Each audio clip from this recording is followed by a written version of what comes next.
Picture this. It's 1935.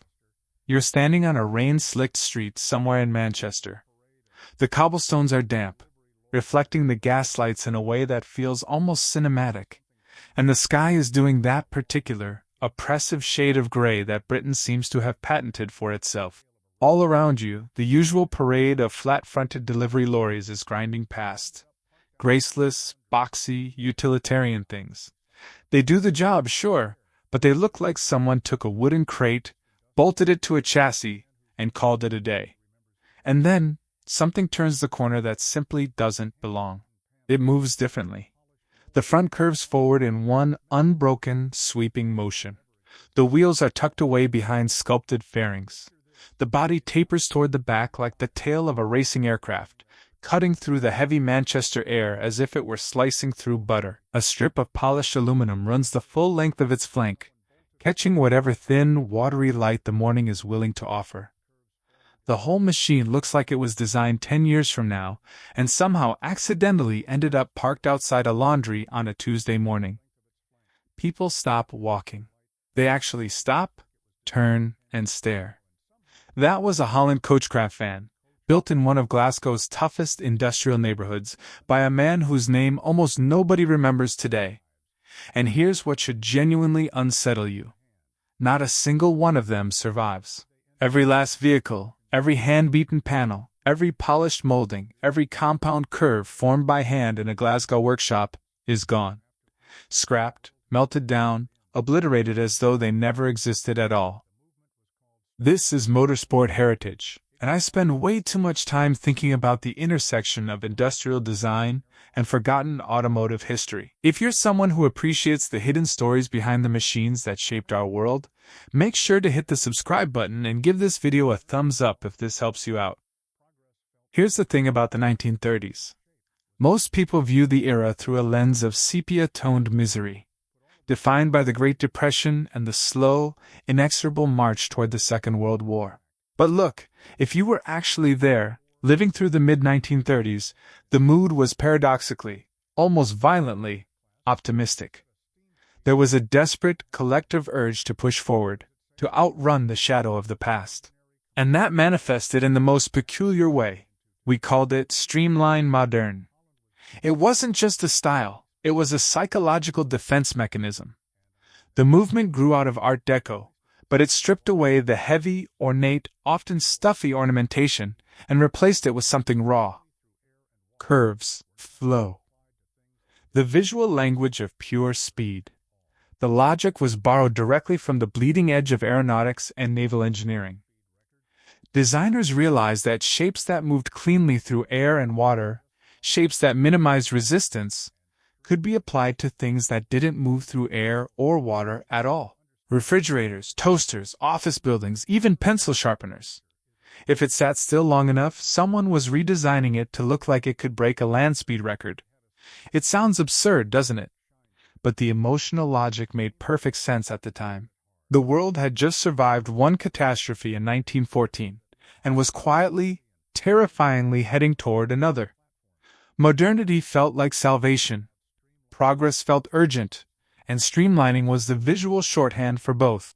You didn't need to be an aerodynamics expert to feel what a smooth, curved, forward-leaning shape was telling you. It was saying, we are moving. Things are getting better.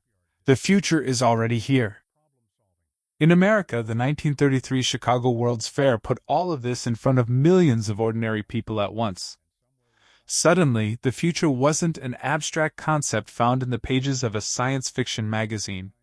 It had a specific look, a specific shine to it. Britain caught the same fever, and they caught it hard. The Ellenire's A4 class locomotives arrived in 1935. Those extraordinary silver-gray wedges that looked genuinely alien pulling into Victorian station platforms. Mallard, one of that class, would go on to set a steam speed record that still hasn't been broken.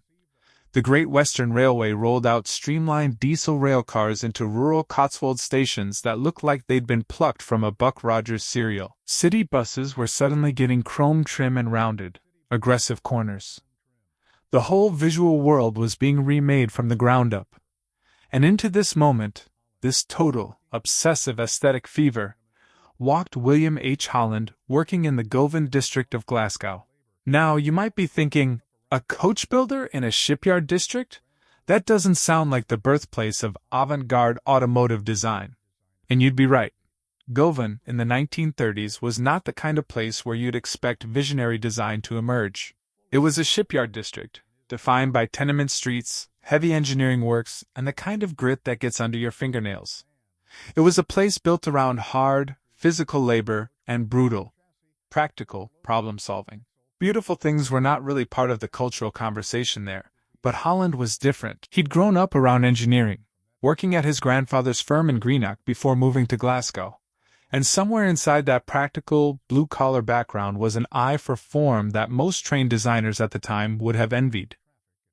What's truly remarkable, and this is where it gets really interesting, is that Holland claimed to have been sketching streamlined vehicle designs as early as 1927. That's 4 years before he built his first prototype, and years before the streamlined craze had even fully taken hold in the public imagination. He wasn't chasing a trend. He wasn't looking at what his competitors were doing and trying to replicate it. He was working something out quietly over years inside his own head. He was refining a design philosophy that went far beyond simply making a van look fast. His core idea was, quite frankly, radical for the commercial vehicle sector. At the time, the industry's standard approach was simple. You take a standard chassis, you put the load over the rear axle, and you bolt whatever box-like body you could manage onto the back.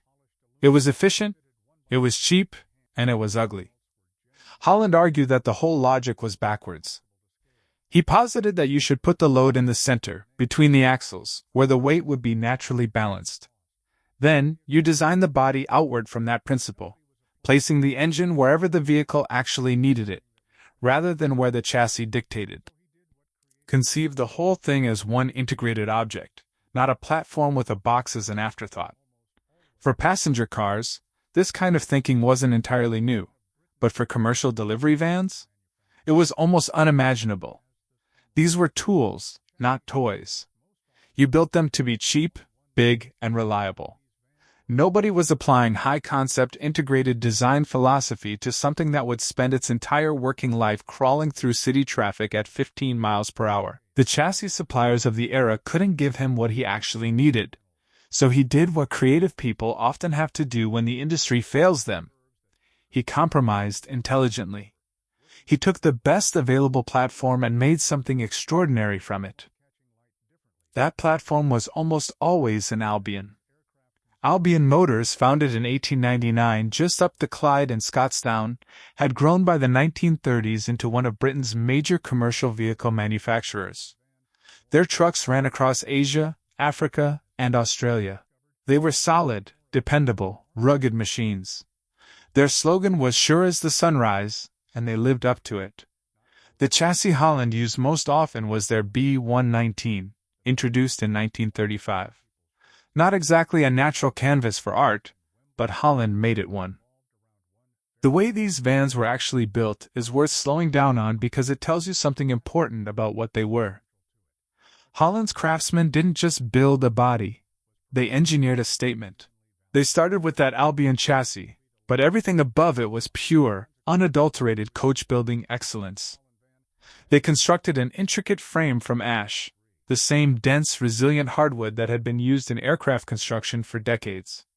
Why ash? Because it offered that perfect, almost magical combination of high tensile strength and relatively low weight. It was the skeleton of the beast.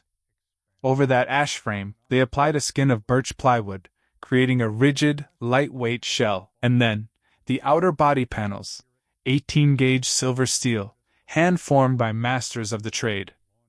And when I say hand-formed, I mean these were shapes that couldn't be stamped by any industrial press because they were simply too complex, too three-dimensional, too beautiful to be mass-produced.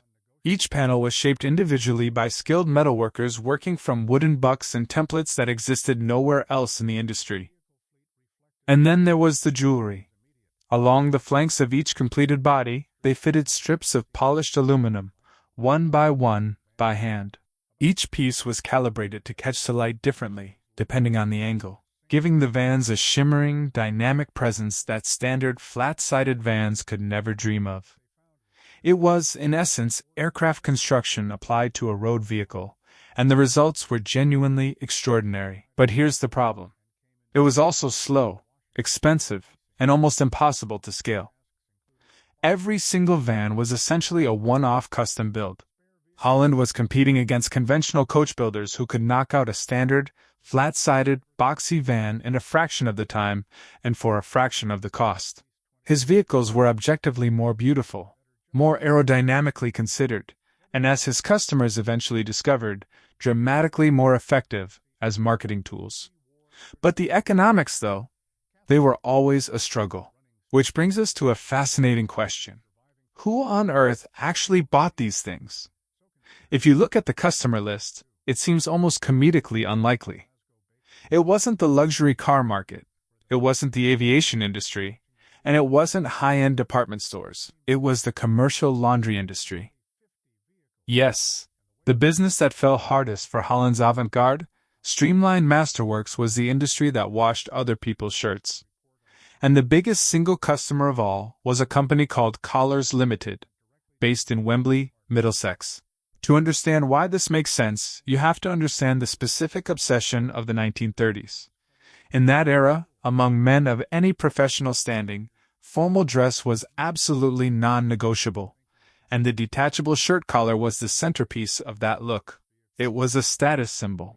A company that would collect your dirty, wilted collars, launder them to a crisp, perfect white, and return them in immaculate condition was providing a service that was considered essential. Collars Limited claimed to be the largest collar laundry in the world, and their vehicle fleet had to reflect that scale.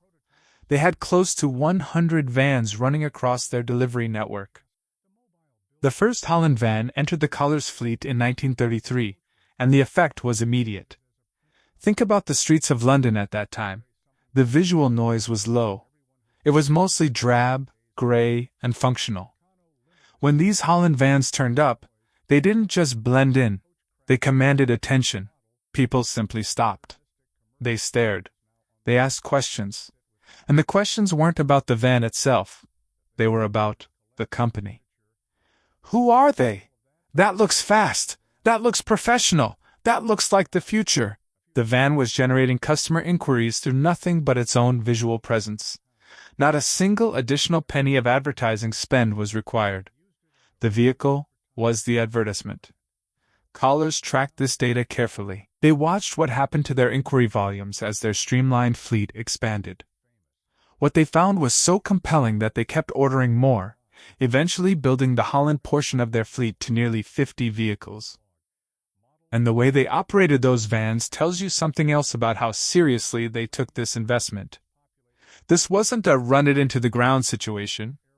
Drivers worked Monday to Friday on their routes and were required to come in on Saturday mornings for washing, greasing, and inspection.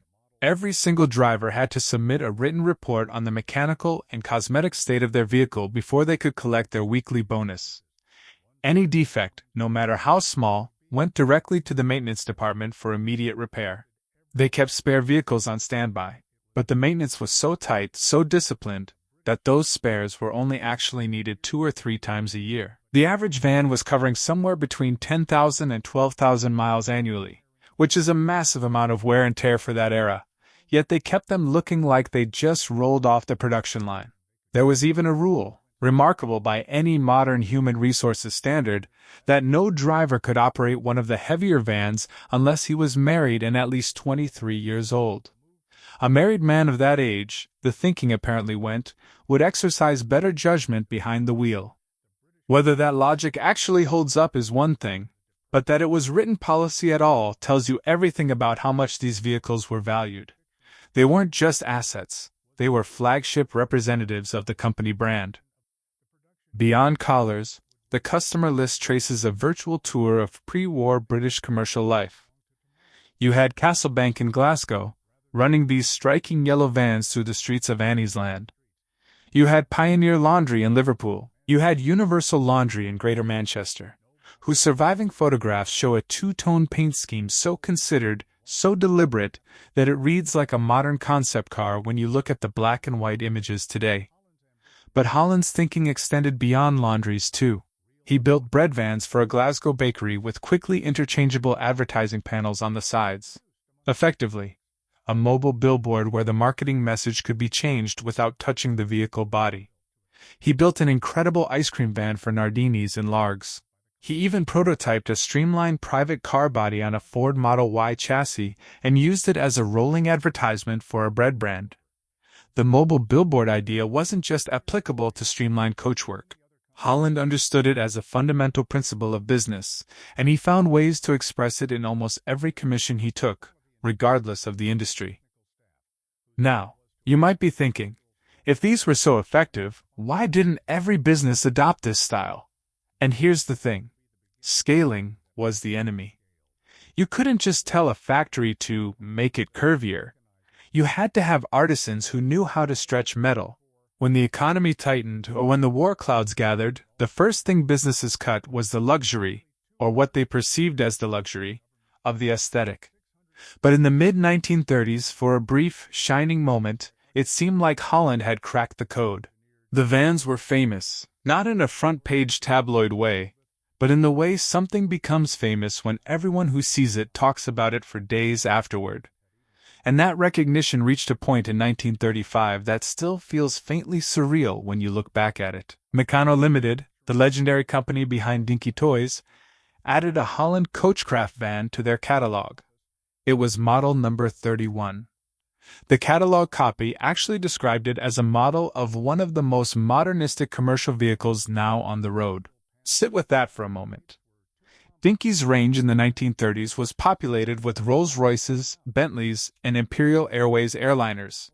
These were the aspirational objects of the era, the things children collected in miniature because they represented the absolute pinnacle of what the world could build.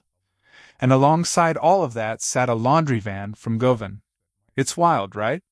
A humble delivery vehicle rubbing shoulders with the royalty of the motor world. The model ran for about a year in limited numbers before it was modified and reclassified, with a few thousand examples made. Today, good survivors turn up at auction commanding serious prices. One sold at Bonhams in 2004 for over £800, and values have only kept climbing since. The cruel, almost poetic irony being that a 3-inch toy has outlasted every single full-size vehicle it was modeled from? Then there's the film. In 1935, a British science fiction picture called The Tunnel was released, and it's a fascinating, often overlooked piece of cinema. Set just 5 years in the future, in 1940, it followed the construction of a massive, theoretically impossible transatlantic tunnel connecting Britain and North America. The production team needed vehicles that would read as plausibly futuristic on screen. They needed things that looked like they belonged to tomorrow rather than today. Machines that signaled progress and high-tech ambition. Instead of commissioning custom props or hiring a high-priced production designer to invent fictional future vehicles, the filmmakers looked around at what was already on British streets. They realized that Holland's laundry vans were already more futuristic than anything they could dream up. They went straight from the Manchester delivery routes to a film set. No modifications, no special treatment, no Hollywood magic. The actual, hard-working vehicles were the props. If you wanted one image that captures precisely how far ahead of his time Holland was operating, how disconnected his design language was from the drab reality of the rest of the automotive world, that might be it. A commercial laundry van, designed in a Glasgow workshop, was effectively the definitive vision of the future. By the mid-30s, with the concept proven and the reputation established, Holland's ambition shifted towards something larger in scale. He wasn't satisfied with being a boutique builder anymore. He wanted real manufacturing volume. The goal was to move from bespoke craft production to an industrial operation capable of meeting genuine, widespread demand. The opportunity came through an incredibly unlikely route. The British government's massive economic regeneration program for the depressed industrial northeast of England. This was a response to the devastating collapse of the local economy. Shipbuilding, steelmaking, and coal mining had all cratered, leaving the region on its knees. The project was called the Team Valley Trading Estate in Gateshead on Tyne, and it was a massive, government-backed gamble. We're talking about nearly £2 million in central government funding, a staggering sum at the time, and 650 acres of land along the River Teme. It was purpose-built to attract modern, light manufacturing to a region that had been hollowed out. The estate was designed by the visionary architect William Holland and engineered by the brilliant Hugh Beaver.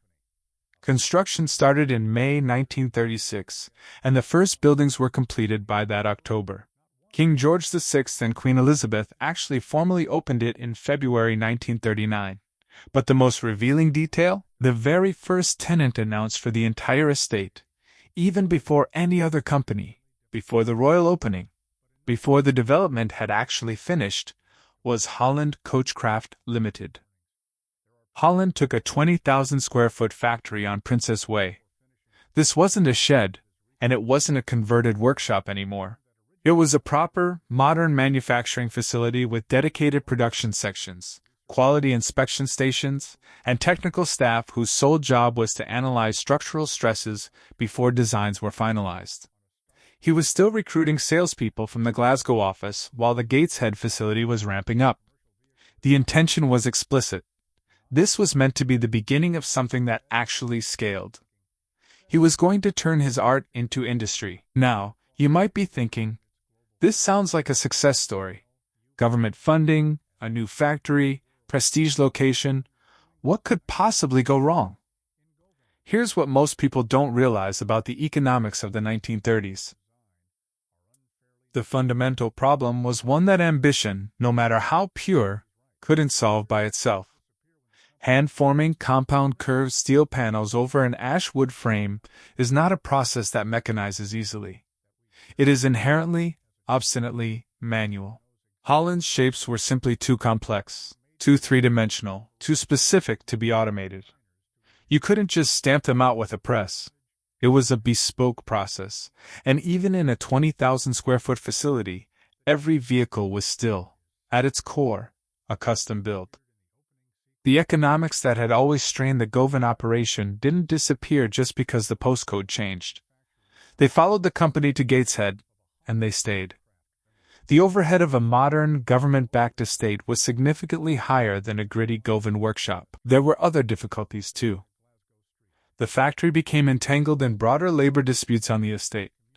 Though the workers' own union representative specifically defended Holland Coachcraft, noting that the company actually paid above the national minimum rate. But the bigger issue was the order book.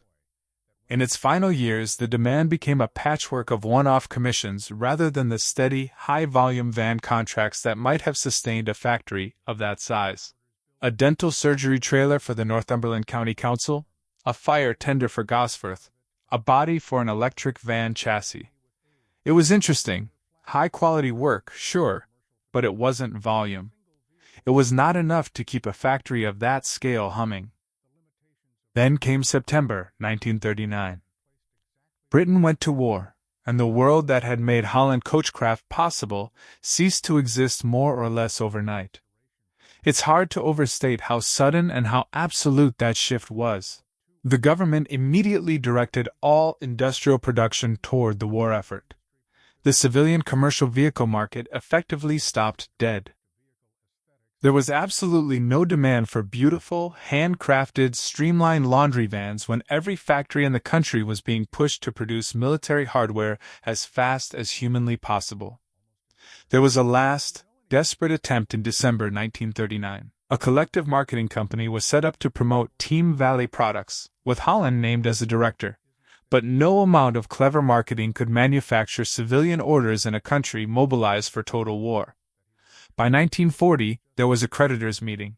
Holland Coachcraft went into receivership.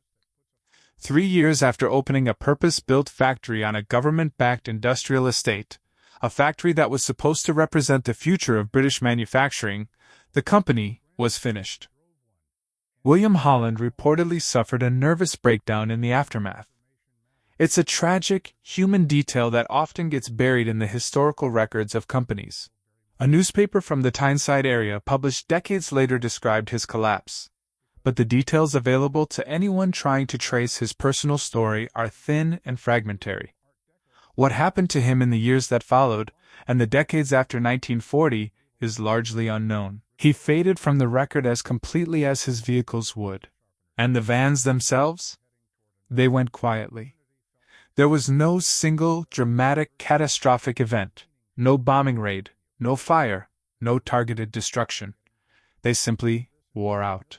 They broke down, were stripped for parts, and were scrapped, one by one, without ceremony, in a country that needed raw materials far more than it needed beautiful bodywork. Think about the priorities of the time. The ashwood framing could be salvaged for tool handles or crates. The steel could be melted down to make tank armor or shells. But the aluminum moldings, those beautiful, hand-polished strips that had caught the light on Glasgow streets throughout the 30s, were particularly valuable. Aluminum was a critical strategic material, absolutely vital to aircraft production. Every pound of it that could be recovered was going toward the production of Spitfires and Lancasters. Nobody was going to preserve a laundry van, however extraordinary, when the alternative was helping to build the aircraft that might actually decide the war. It was entirely rational. It was a matter of survival. It was also, in retrospect, an erasure of almost complete, terrifying totality.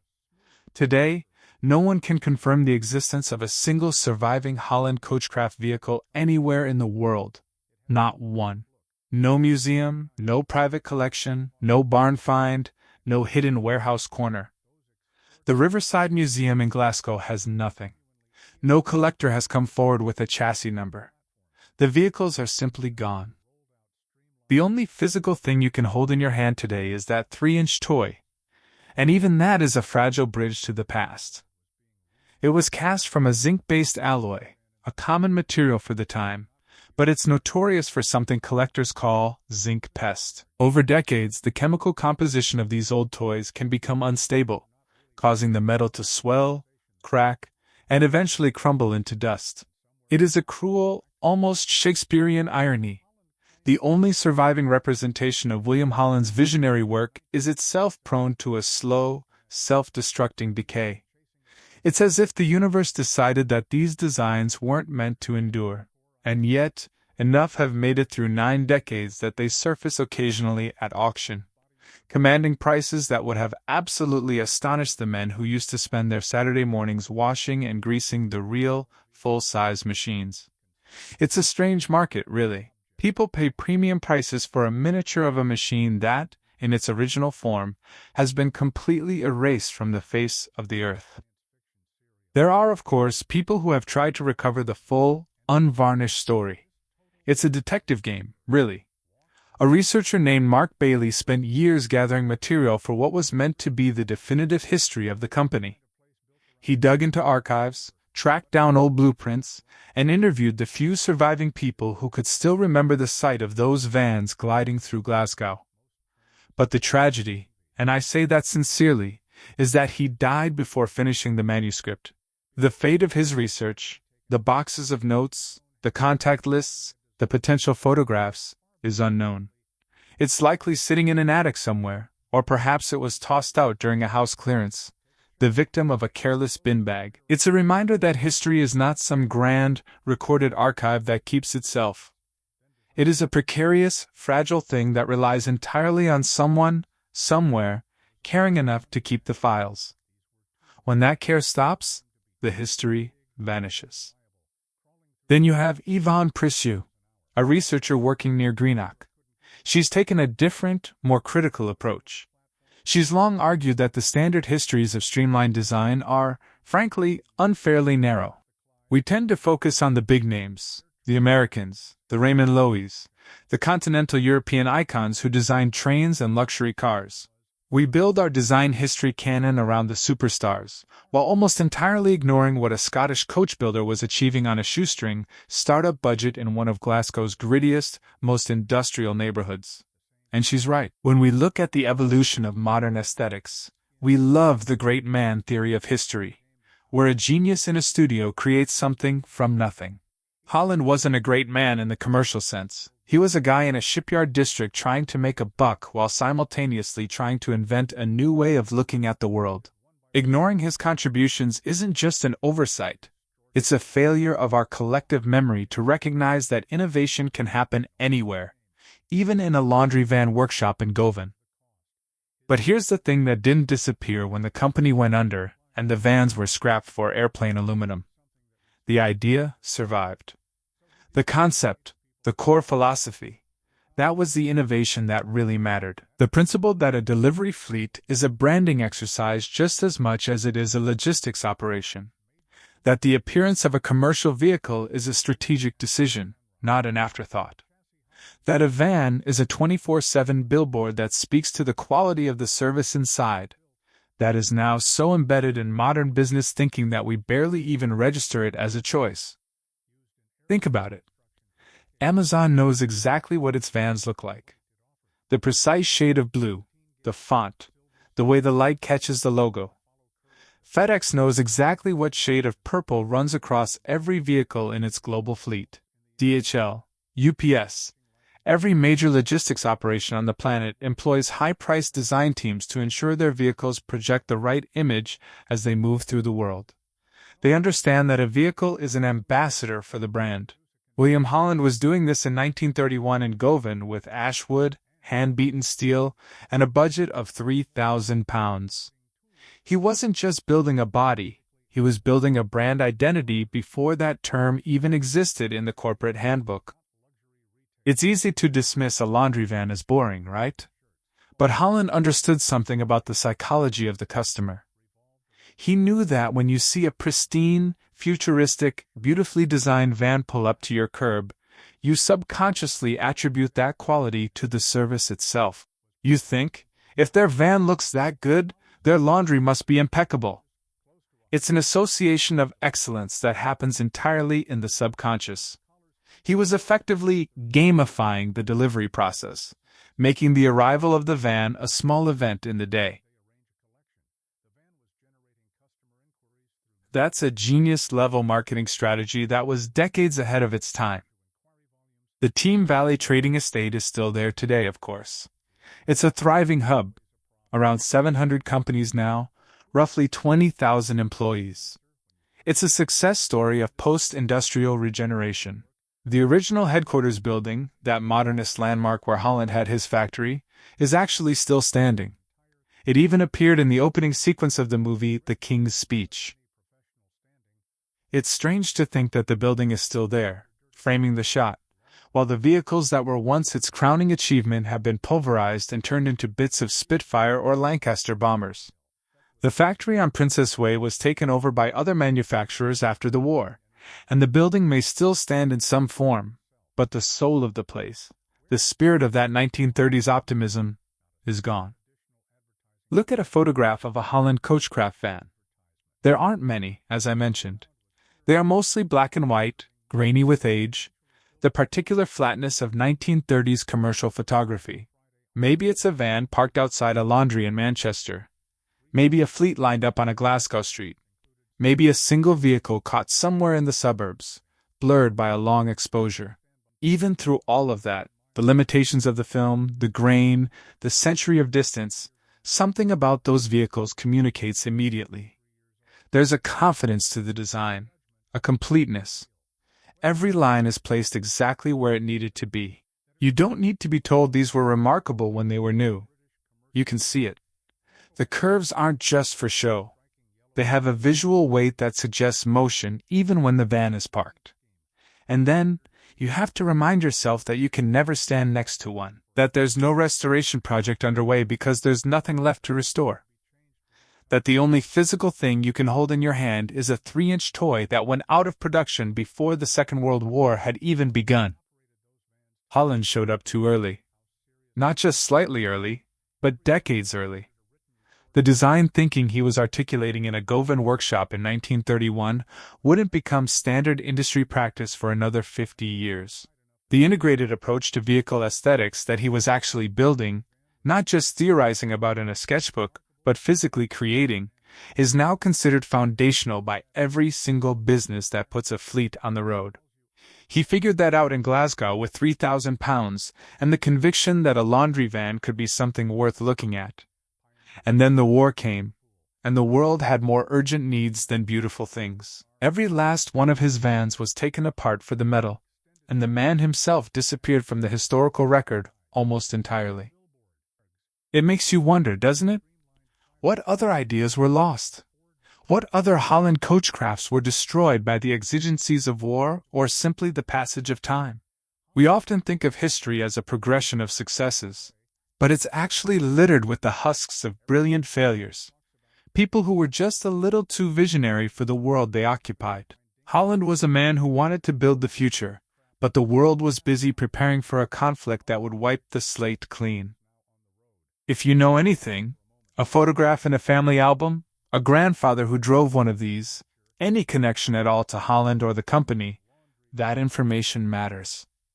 There are people still trying to piece this story together properly, and the window for any of it isn't staying open forever. The memories of the people who saw these vans in person are fading. The last generation who could say, "I remember that van, it looked like a spaceship," is slipping away. The vans are gone, but the question of what we lost when we lost them is still very much worth sitting with. It's a story about the intersection of art, industry, and the brutal reality of survival. It's about how quickly we can forget the things that once made us stare and wonder. Look, when we talk about design, we often fall into the trap of thinking that innovation is a linear path. We think it's a constant, slow climb toward better efficiency, better aerodynamics, and better manufacturing processes. We tell ourselves that today's vehicles are objectively better because they are safer, faster, and more fuel efficient. And sure, on a spreadsheet, that's an irrefutable fact. But here's the thing that Holland Coachcraft forces you to grapple with. There is a massive, often ignored chasm between efficiency and delight. There is a world of difference between a vehicle that simply performs a function and a vehicle that performs a gesture. Think about the vans you see on the road today.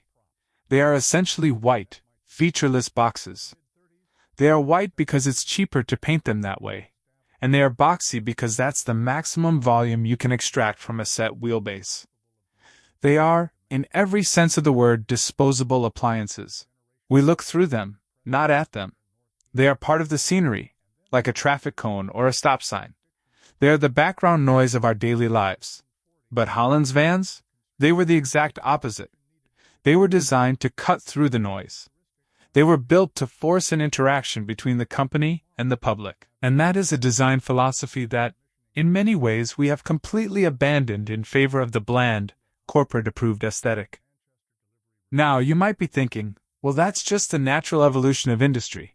We can't have every delivery van looking like a piece of high art because that doesn't scale. And you're right, it doesn't scale. Not in the way we do business today. But that's exactly the point of the tragedy.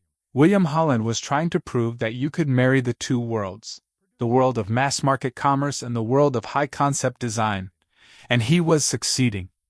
He was proving that a van could be a piece of art that actually paid for itself by generating more business. He wasn't doing it to be pretentious. He was doing it because he understood something fundamental about human psychology. He understood that when you present the world with something beautiful, something that feels like it has been crafted with care, the public responds. They don't just see a service, they see a commitment to quality. Let's dig deeper into the why of it all. Why was this happening in Britain, and specifically in the North? It wasn't just the economic necessity of the Depression, it was a cultural reaction. In the 1930s, there was an intense, almost spiritual desire for modernity. It was the age of the ocean liner, the age of the Zeppelin, the age of the early transatlantic flights. Everything was getting bigger, faster, and smoother. People were living in the shadow of the Great War, and the visual language of streamlining was the antidote to the trauma of that conflict. The harsh, jagged edges of the trenches, the chaotic destruction, that was the past. The future was supposed to be smooth, aerodynamic, and frictionless. Holland tapped into that collective psyche. When he put those polished aluminum strips on the side of a humble laundry van, he wasn't just decorating a vehicle. He was offering the people of Manchester and Glasgow a glimpse of that future. He was selling them an illusion, sure, but it was an illusion they desperately wanted to believe in. And that is why the loss of these vehicles feels so profound, even to us today, decades later.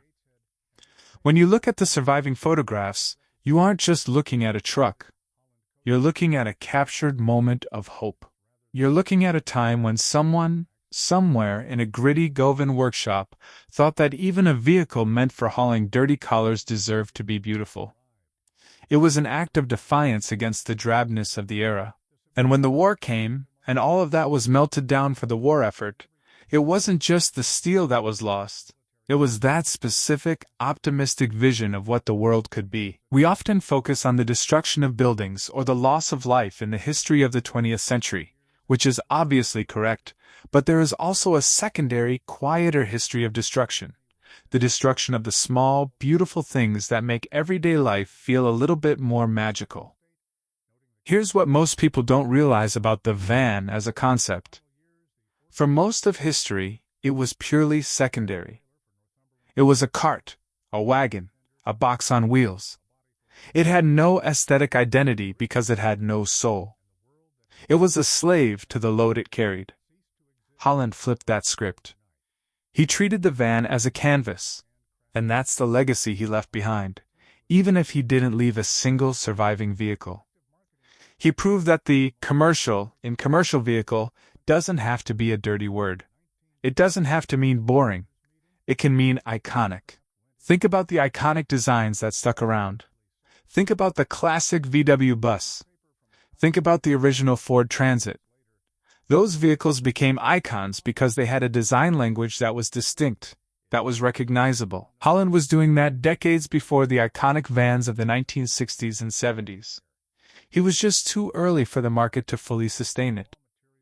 This is where it gets really interesting. If you take a step back and look at the trajectory of commercial design, you can see the echo of Holland's work in the most unexpected places. You see it in the way modern delivery companies now obsess over their branding. They don't just slap a logo on the side of a van anymore. They create a brand experience. They use colors, shapes, and textures to tell a story about their service. They are doing exactly what Holland was doing in 1931. But with all the resources of modern corporate identity firms, they are professionalizing the intuition that Holland had in his gut. He was the prototype. He was the beta test for the entire concept of the rolling brand ambassador. But let's be honest about the limitations. We tend to romanticize the lost genius, the person who was too far ahead of their time, but we also have to admit that there was a failure of the business model. The artisan approach is incredibly seductive, but it's fragile. The second the economic winds shifted, the artisan model collapsed. Holland was caught in a trap that many creative people fall into, the trap of thinking that quality would always find a way. He built a better mousetrap, but the world changed, and suddenly they didn't want mousetraps anymore. They wanted tanks. They wanted airplanes. They wanted utility at the cost of everything else. It's a harsh lesson for any creative. You can have the best vision in the world, but if the world itself changes, you have to be able to pivot, or you're going to be left with a factory full of beautiful, useless things. There is a lesson here too about the nature of our own obsession with these things. Why do we care? Why do we spend so much time digging into the history of a company that went bankrupt in 1940? Why do we care about a van that hauled laundry? I think it's because we are searching for meaning in the everyday. We are surrounded by objects that are designed by focus groups, built by algorithms, and optimized for profit. Everything around us feels like it has been smoothed over, flattened out, and sterilized. We are hungry for the human touch. We are hungry for the story behind the object. When we learn about Holland, we aren't just learning about an obscure coach builder. We are learning about the capacity for human beings to create beauty in the most unglamorous of circumstances. We are learning that even in a shipyard district, someone had the audacity to dream of something else. And maybe that's the real tragedy of the loss. It's not just that the metal is gone, it's that the proof of that human audacity is gone. We have a desperate need to hold on to the evidence that beauty was possible. We want to be able to point to something and say, look, they did it then. so we can do it now. Without that physical anchor, the story starts to feel like a myth. It starts to feel like a bedtime story for car enthusiasts. But it wasn't a myth. It was real. It was a tangible, heavy, breathing reality that walked the streets of Britain. If we want to honor that legacy, we have to keep looking. We have to keep digging through the archives. We have to keep asking the questions. Because there might be a photo sitting in someone's attic right now. There might be a diary in a dusty drawer in Glasgow that details exactly how those panels were formed. There might be a piece of the puzzle that we are missing. And the act of looking, the act of remembering, is the only way to keep the spirit of that work alive. We are the stewards of this history now. You know, there's something deeply poetic about the total absence of these machines. In a world where we obsess over preservation, where we build massive climate-controlled museums to house the relics of the past, there is something almost jarring about a piece of history that has been entirely, physically erased. It forces us to confront uncomfortable truth. History isn't just what we choose to keep. History is also the things we are forced to let go of because we have more pressing, immediate needs. We tend to view the past as a solid, fixed foundation, but the story of Holland Coachcraft reminds us that it's more like a shifting current. It's fluid, it's volatile, it disappears as quickly as the light changes on a rainy afternoon in Glasgow. Here's the thing that really stays with me. We act as if the right stuff survives. We act as if the most important, most revolutionary things are naturally curated by time, and that the best designs always make it to the future. But the Holland vans were arguably more revolutionary than half the vehicles that made it into the preservationist garage.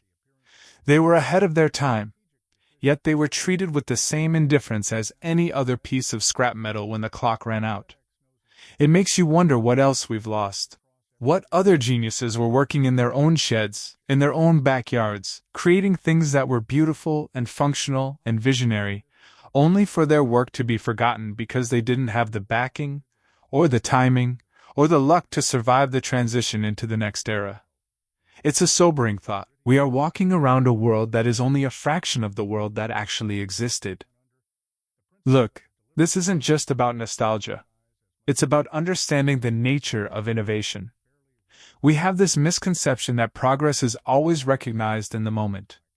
We think that if you do something truly groundbreaking, the world will beat a path to your door. But Holland proves that's not true. You can be right, you can be brilliant, you can be decades ahead of the curve, and still, the world might not be ready for you. You can be the architect of a new way of thinking, and still be forgotten. It's the tragedy of the pioneer. They pave the road, but they don't always get to travel on it. The fact that his design philosophy became the industry standard 50 years later, that every modern delivery fleet now mimics the rolling brand strategy he invented, is the ultimate vindication of his work. He won the argument, even if he lost the company. This is where it gets really interesting when you look at our modern obsession with disruption. We love the term, right? We love the idea of a startup coming in and changing the game. But we forget that disruption is often just a fancy word for painful adaptation. William Holland was a disruptor in the purest sense of the word. He didn't have a VC-backed budget. He didn't have a marketing team. He had an idea, an ashwood frame, and a conviction that the world deserved to look better than it did. He was an entrepreneur who understood that the product wasn't just the delivery. The product was the experience. And that realization, that singular insight, is the reason why brands today spend billions of dollars on their fleets. They are effectively paying for the privilege of doing what Holland was doing in 1931.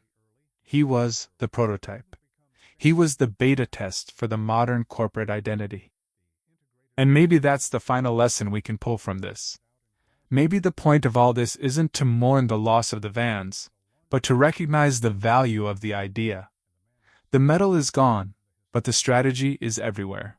The physical reality of the Holland van has been destroyed, but its DNA is in every FedEx, every Amazon, every DHL van that you see on the road today. That is a form of immortality, isn't it? It's not the immortality of the object, it's the immortality of the concept. He changed the way business works, even if nobody remembers his name on the side of the truck. Think about the way we interact with the world around us. We are constantly surrounded by objects that are designed to satisfy a fleeting need. We are living in an era of extreme disposability. Things are designed to be thrown away, to be replaced, to be upgraded. It's the exact opposite of what Holland was doing. He was building things to last, even though the war made it impossible for them to survive. There is a tension there, between the permanence of the design and the impermanence of the object.